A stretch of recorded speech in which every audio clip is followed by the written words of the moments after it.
Anorexia, very sensitive subject, very serious subject. So eyes and ears for parents, for anyone that might have a friend or a relative or someone that they care about that they might be suffering from anorexia. Let's just understand what anorexia is, first of all. People who starve themselves. In other words, they don't eat, they don't eat, they don't eat, and they have this misperception, regardless of how much weight they lose, they still believe that they are overweight. So it's extremely important for parents to be capable of detecting when there might be a chance that their child is anorexic. And right now I'm talking in general both for girls or boys, but the topic specifically that we're going to talk about is concerning boys when they're suffering from anorexia. Most of the time people think that it's only girls who have this eating disorder, but that's not true. It is prevalent in boys as well. Not as much as girls, but it still is prevalent. Much more serious when they're younger, so they haven't hit puberty yet, and much less severe with boys in terms of prevalence when they're adolescents.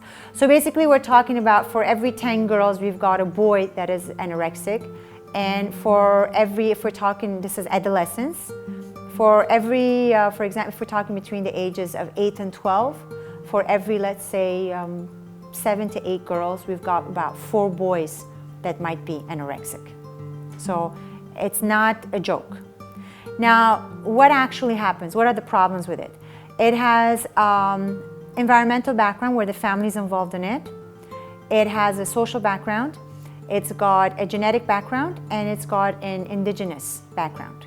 Usually, children who have parents that are disapproving or they're extremely controlling and perfectionist and demand perfectionism, their children are the ones that might be suffering from anorexia. In what way? It becomes an issue of success and an issue of control. That is the reason why we don't take this as a joke. It's an eating disorder. So it's extremely important that they get the help that they need, because we're talking about people who actually starve themselves.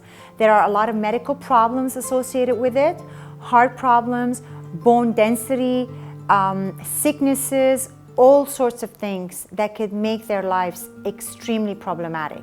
It could actually reach a point where they could die because of starvation. Now, what are the things that mom and dad and close friends could pay attention to? Specifically at home, the environment. Usually it happens to kids that are overweight and obese. So that is one aspect that you need to pay attention to.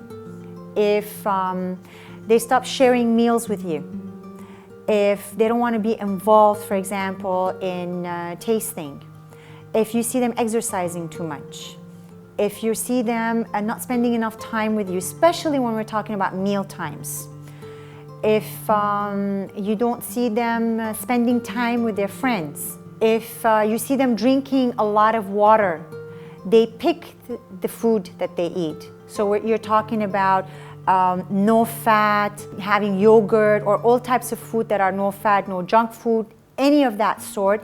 These are warning signs that there is something going on. Now, when are they warning signs? Just a minute. It's not as simple as that.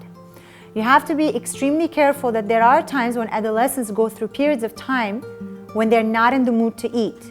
The weather, the atmosphere, what they're going through, if they're in exams, all these things are factors that could get them not to eat.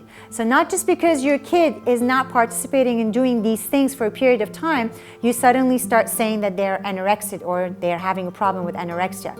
Be careful they don't have some kind of a sports event at school that they're preparing for. This is part of the reason why it's temporary, what they're doing. Be careful that it's not something that they're doing because they have problems, emotional problems. So it's extremely important for you to take all the factors into consideration. The minute you have doubts that there might be a chance that your child is suffering from anorexia, the first thing that you can do is simply just take them to a doctor. Some of them have to be inpatients.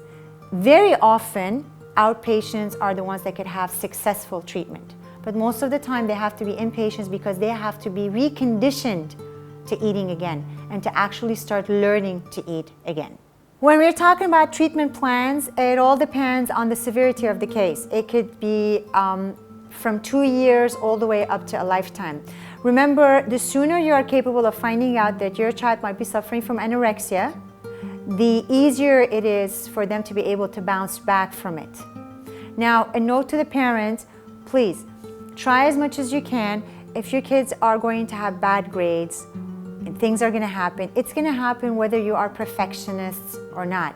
It is going to happen whether you are giving them a hard time or not. So try to ease up on your children as much as you can and try to be approving parents regardless of what they do as much as you can, because you can avoid a lot of emotional trauma for your children and a lot of physical damage, especially when we're talking about eating disorders like anorexia.